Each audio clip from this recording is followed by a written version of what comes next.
Welcome back, everybody. We are starting this season a little bit early here. Starting the talk, I've been eager to get into fantasy football. This is the 2026 fantasy season we've got coming up. And I'd like to say there's a major jump in our fantasy enjoyment with things like exponential growth in our incentives, and a bit more masculinity has come from that. Not really a wuss middle school propaganda show we're running here anymore. We put a little bit more pride into what we're doing in this league as a group. With that, we have a $50 entry now. I have spent blood, sweat, and tears trying to get everybody on board with that. We're all good now. $450 goes to first place. That's 150 more than last year, I believe. 100 to second, and 100 to second, and the most points. Whoever has the most points by the end of the regular season gets $50, and that person's going to need it. You'll see why later. Fun fact, since Seth has left the league, Ben has a 100% win rate. The league-wide ring has a lot of dust on it right now.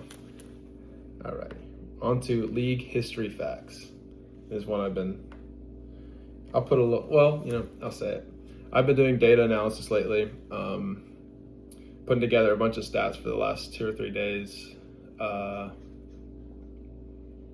Too many hours I've been doing this.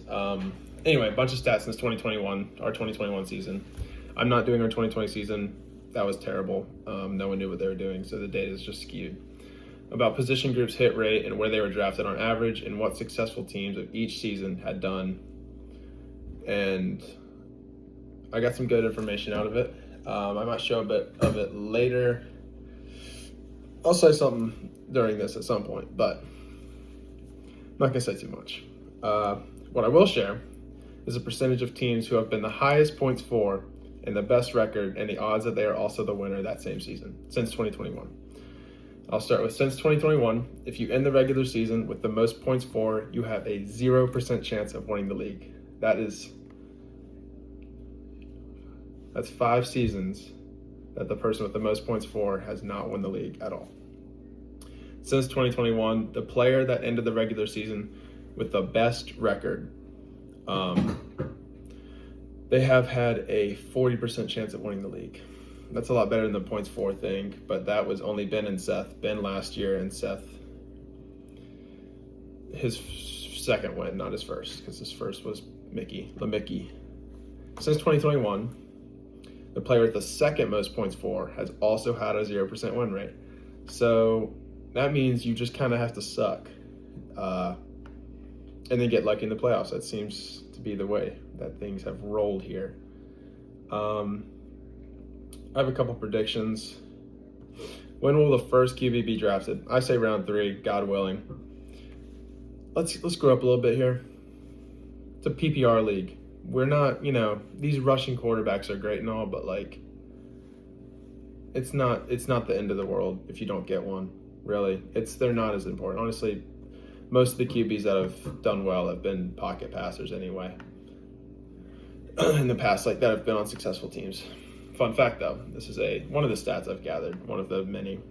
Out of the winner, player with the best record, player with the most and second most points for, so 4 categories for the last 5 years since 2021. By the end of the season of 2021, none of them drafted a top 5 quarterback in the top 2 rounds. So nobody who has ended as the winner, most points for, second most points for, and best record have had a quarterback have drafted a quarterback in the top 2 rounds, a top 5 quarterback that is. But most of them probably haven't drafted a quarterback there because no one really does that besides Luke and Blessing. But anyway, second thing, there was only one person to draft a top 5 quarterback in the 3rd round that made it to one of those 4 categories. Only one since 2021. That should go to say something. Another call out to Luke and anyone who drafts quarterbacks that early. Xander's done it. Arthur's done it. Go back to my previous videos. There's one of them says league history and where people average their in ranking, and Arthur's dead last. So he's only done it once or twice, but I'm just remembering that because I just rewatched it. Finish up here. Who will draft Derrick Henry? I say Riley Hatcher or Teddy. Derrick Henry's going on his, let me see. Derrick Henry. I think he's 34.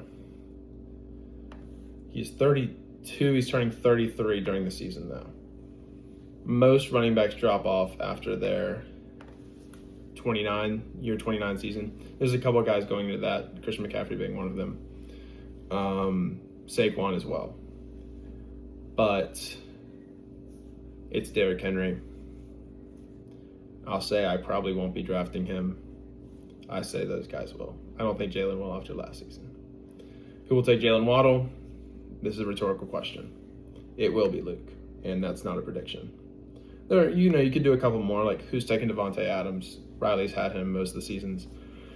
Who's going to have, I guess, Devonta Smith? I mean, Ben's had him the last 2 seasons, but it's not been as much. There's been some players, like who's getting a tight end first? Probably Gavin. Who's getting 2 tight ends before anyone gets 1? Probably Gavin. Who's going to, I don't know. There's a bunch of specific players that people draft consistently, and usually these players are not very good, and they just have some allergic magneticism or something towards them. But as of right now, it's all the data I can share. I'm going to do another video post-draft. We don't have a draft date yet. I think we'll do, I don't know. For anyone watching, I plan on doing the draft party at my apartment in Blacksburg. So for those who are at Tech, we can go there, and then others can just come if they want to. I don't think everyone's going to make it this year, but we'll do it at my apartment. Probably, I'd say 3rd, 4th week of August, ideally. I'd like to do it before school starts, but who knows? We'll see. Anyway, hope you enjoyed. I'll see you again after draft.